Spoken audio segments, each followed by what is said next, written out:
Thank you, Deb.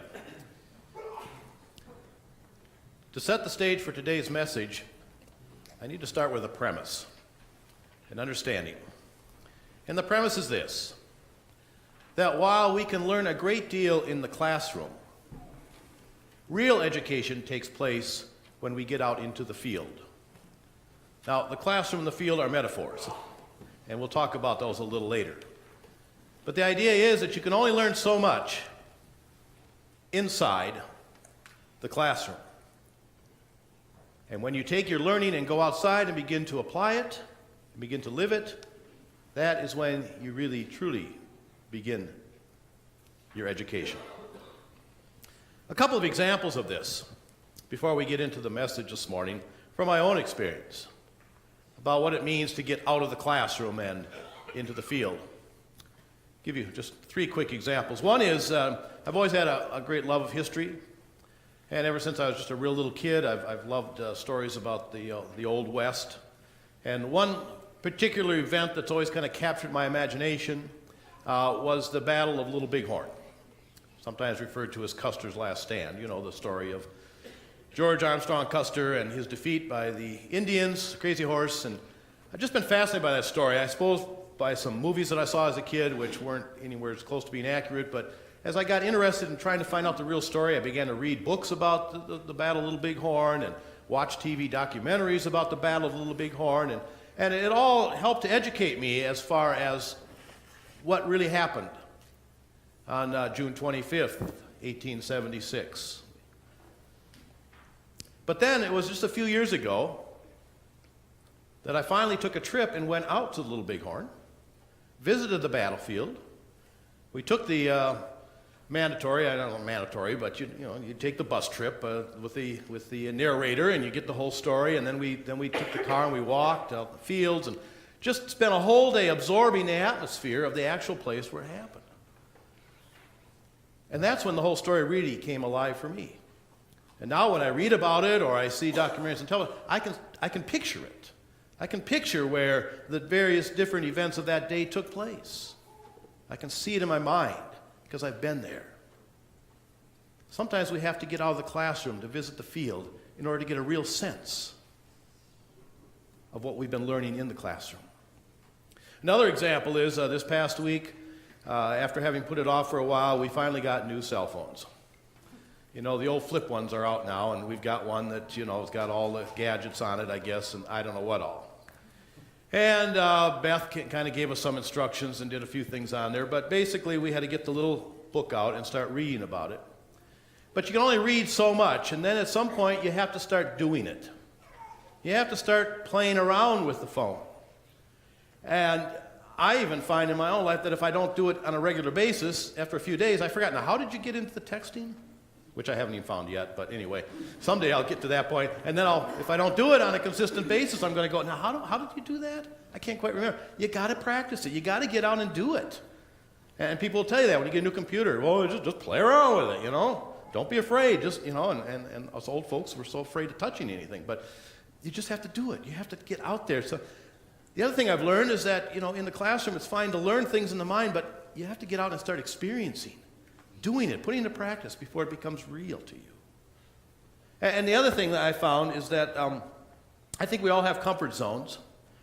And sometimes we just have to get out of the classroom, which is in a sense our comfort zone, and get out into the world and begin to do things, even though they may be uncomfortable. And I'll just use the example of a week ago I jumped in the lake. Now that was kind of an uncomfortable experience for me, and it had nothing to do with jumping in the lake. You might think that was the thing I'd be most anxious about. No, I wasn't even anxious about that part. I was anxious because I wasn't sure exactly how things would transpire. I wasn't exactly sure, what do you wear besides a bathing suit? What do you do when you get out of the water? And all these things, I didn't know all this stuff. So I was going on the internet and looking up polar plunge and reading what people had said about it and talking to people who had done it and getting some ideas of what you want to do to prepare. Like Jay Thompson said, make sure you have earplugs in. When you get older and you get that cold water in your ear, you better have earplugs in. So I thought, that's a great idea. But I was still anxious and nervous about it until I actually got out there and did it. And now that I've done it, I don't know if I'll ever do it again, but I know that next time if I were to do it, I wouldn't be anxious about it as I was the first time, because I've done it already. I know the steps. I know what to do. I know how to prepare and all of those kinds of things. What you learn in the classroom is great, but at some point you have to get out of the classroom and you have to get out of your comfort zone. The classroom, in a sense, is our comfort zone. And today I'm going to be talking about this church as, in a sense, our comfort zone, and the need at some point to get out. What we're talking about these weeks is about what it means to grow as a Christian, what it means to grow as a disciple, what it means to grow spiritually, or to grow in our faith, or to grow in our relationship with Jesus Christ. However we express it, it's about growing. And we've been talking about some of the avenues, some of the tools that we can use to help us grow. And over the last 2 weeks, we've talked about two of those avenues, and they're really about the classroom. The first avenue was the playbook. We talked about getting to know the playbook, which is our Bible. If you don't get into the playbook and learn the plays, then how are you going to get out in the field and execute? On the other hand, if you just read the playbook and you never get out on the field, the playbook doesn't do any good. So we talked about the playbook and the need to know your playbook as a Christian. We talked last week about our private devotions, within the things that we do within ourselves. We talked about giving and praying and fasting that we do to help build ourselves up from within. But today we're going to talk about taking it to the next step, getting out of our comfort zone and moving out into the field. Now, first, I'd like to mention that there are a lot of stories in the Bible about people who moved out of their comfort zone. In fact, I don't know of a story in the Bible of anyone who didn't at some point have to leave their comfort zone. Just to give you a few examples. Abram. Who became Abraham? You remember his story in the Old Testament? He was very comfortable. He lived in his hometown and everything was going fine. It sounds like he probably had a pretty good life going on. He had some wealth and everything was going smooth for Abram. And then one day God came along and said, Abram, I want you to take everything you have, pack it up, and go to a new place. And Abram said to God, well, fine, but where do you want me to go? And God said, don't worry about that. I'll let you know later. Just get on the road and start moving, and we'll take care of it. Talk about taking someone out of their comfort zone. But Abram took that step, and he moved out in faith. And the amazing thing that as he continued to move out, his faith continued to grow stronger as he obeyed the call of God and went forth. The story of Moses, who had a really nice thing going there in the Sinai with his wife and his children, his father-in-law. He was the keeper of the sheep, and he'd been doing it for 40 years, and then one day God appears to him in a burning bush and says, Moses, I want you to get up and go back to Egypt, confront the governmental authorities, and tell them that you're going to bring all those Israelites back out of Egypt, and I want you to bring them out in the desert, and then I'll tell you what to do. And Moses must have thought, how in the world am I going to do that? And of course, we know in the story, he actually says to God, no way. There's no way I can do that. I'm comfortable right where I'm at. But Moses obeyed and he went out. Well, we have stories of David, the shepherd boy, who obeyed the call of God and left his comfort zone and went out and became a king. In the New Testament, the story of Mary.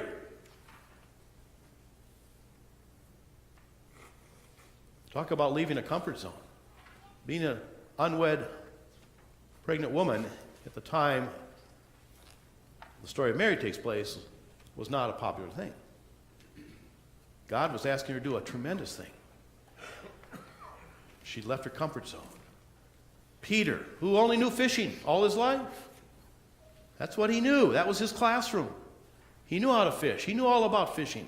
And one day Jesus came along and said, put your rod and reel down, Peter, and come follow me. You're going to start a whole new life. And Paul, who thought he had it all together, mentally he had his comfort zone. He knew what was right and what was wrong. And then one day on the road to Damascus, he meets the risen Christ who says, forget everything you've ever learned. Step forth in faith. I'm going to teach you a new way. The Bible is full of those stories of people who were called to leave their comfort zone and to go forth. And in the book of Hebrews, the 11th chapter, talks about the faith of these people, the faith that continued to grow in them as they obeyed God and moved out. Now, our story today that Deb read to us about the feeding of the 5,000.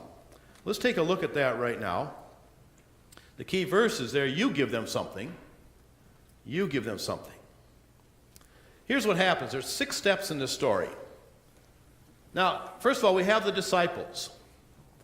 And the disciples' comfort zone right at this moment is that they're in the presence of Jesus. Yes, they've had to leave their fishing or their tax collecting or whatever it is they did before, and they're following Jesus. But really, it's pretty comfortable following Jesus because Jesus is doing all the work. They just get to sit back and watch Jesus heal people. They get to sit back and listen to Jesus teach and preach and tell those wonderful parable stories that he would tell. Go to the feasts that Jesus would go to. But all they had to do was be present with Jesus. When Jesus said, let's get up and go, they got up and they went. And when Jesus said, let's stop here for the night, that's where they would stop. In a sense, a very comfortable life, being a disciple. Somebody was feeding them, someone was taking care of them. So they were comfortable. And one day they're with Jesus, and he's preaching to a large crowd, and they're just kind of sitting there relaxed, listening, appreciating all that's going on. And then the first step comes. A need is made known.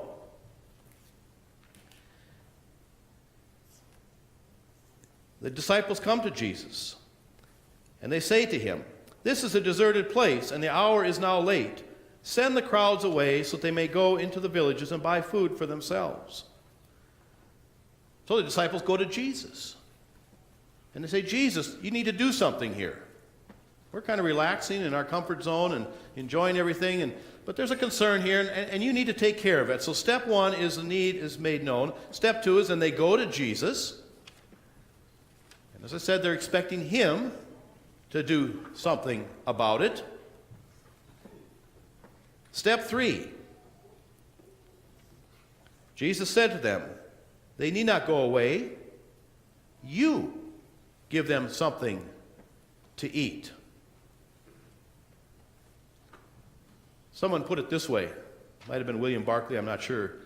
This is a quote. He said, suddenly the disciples found themselves staring down the barrel of their own inadequacy. Suddenly Jesus points his finger at them, and he says, no, not me. You do something. You need to take care of this situation. So what do? Step 4, what we often do, is we make excuses. Well, Jesus, all we have are, what do we have here? Oh, we just got these 5 loaves and just a couple of fish. Obviously, we can't do anything. We can't do anything about this.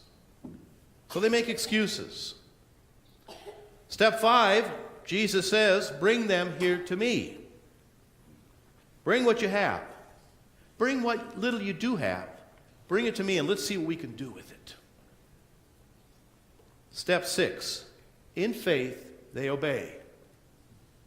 And with God's help, they accomplished the impossible. And can you imagine how they grew that day? What an education they received.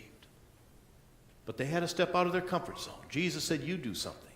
What can you do? And they did what they were able to. And with the help of Jesus, they were able to accomplish what they set out for. They experienced God with them, God within them. The point of today's message is that if we are going to truly grow in our Christian life, in our faith, then there are times in our life when we're going to need to step out of our comfort zone. We're going to need to leave the classroom and go out and begin to put what we've learned to work in the field. And the amazing thing is that when we begin to put what we've learned in the classroom to work in the field, our education really takes off.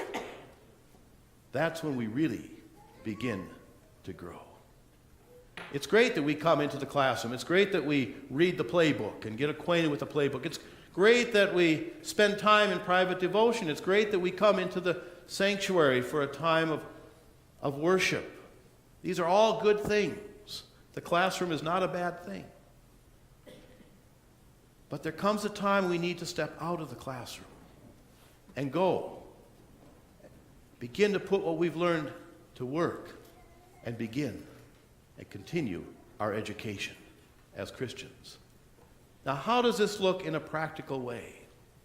What would it mean to leave our comfort zone? And this is a very comfortable place. We're with people that are like-minded, people that we can agree with, people we can share our faith with without worry of being ridiculed or criticized. So what would it look like if we were to leave our comfort zone and go out? Well, there are many different avenues, there are different ways that this may transpire, that this may look to you, to any of us. For instance,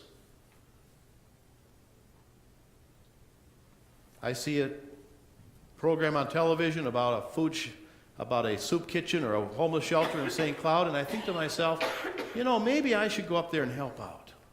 Maybe, but I don't know. I don't know about those people. Never been to one of those before. I don't know what it would be like. It might be kind of scary. What would it be like to take that step of faith and move out and go and offer my services at least one time, maybe at a place like a soup kitchen or a homeless shelter? I wonder what that would be like. Be uncomfortable. Or maybe the pastor mentions that there's a mission trip going out. By the way, there's a mission trip going out. The conference is sending a group out to Liberia. Guess where they're going? Paynesville. That's our sister city now, And our conference is sending a mission team out to Paynesville, Liberia in August. Maybe the pastor mentioned something like that, and you start thinking, I wonder, maybe that's something I'd want to think about doing. Well, I don't know, though. Going to Africa? Someplace I've never been before? All that travel? What's it going to be like when I get there? I don't know. But maybe it's taking that step of faith and saying, maybe it's not Africa, maybe it's just in our back door, but I'm going to take a step of faith and participate in a mission team and go someplace. Trust me, I haven't met a person yet who hasn't gone on a mission trip who hasn't grown in their faith, in their relationship with Jesus Christ. So maybe it's not out there, though. Maybe it's right here. Maybe it's a need that's within the church. And maybe in this case, somebody approaches you. Maybe it's a pastor who comes to you and says, you know what? We have a need in our youth group. We've got a group of kids who need a teacher. And we've been praying about it. We think maybe you're the one for that. Me? Working with youth? I don't know. I don't know if I can handle that. Of course, it could be anything else within the church, too, but I'm just using it as an example. I say, well, maybe I'll take that chance, and I'll just try it, and I'll see. I might fail, by the way. Sometimes we do fail when we step out in faith. It doesn't always go according to plan, but we never know until we try. Maybe it's not something related to the church, some ministry of church. Maybe it's just in my own daily life. I see a possibility of stepping out in faith and reaching out to someone else who has a need. Maybe I hear about a neighbor who has cancer, and of course I can always pray for that neighbor in my own little prayer closet. I might even take a step of faith and call them up and tell them I'm praying for them. But what would it be like to take seriously the scripture that says, go and pray for them? What would it be like to go to that person's house and say, you know what? I just feel like God is calling me to come and pray for you. And to go in and lay your hands on that person and pray for them to be healed. You say, what if they're not healed? Well, it doesn't always work. What if they are healed? What if God is calling us to do something and we resist, but if we'd stepped forward and done it, a miracle would have happened?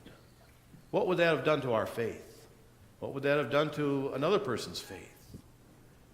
What are the possibilities out there if we begin to step out of the classroom and move out into the field and begin to practice what we're learning, beginning to put our faith to work? And I've just thrown out a few examples, and none of them may apply. I just ask you to pray about it and ask, where would God be leading you? We're talking about growing in our faith. And certainly we can grow by reading Scripture, and we can grow by praying. But I want to suggest today that we really start to grow when we begin to apply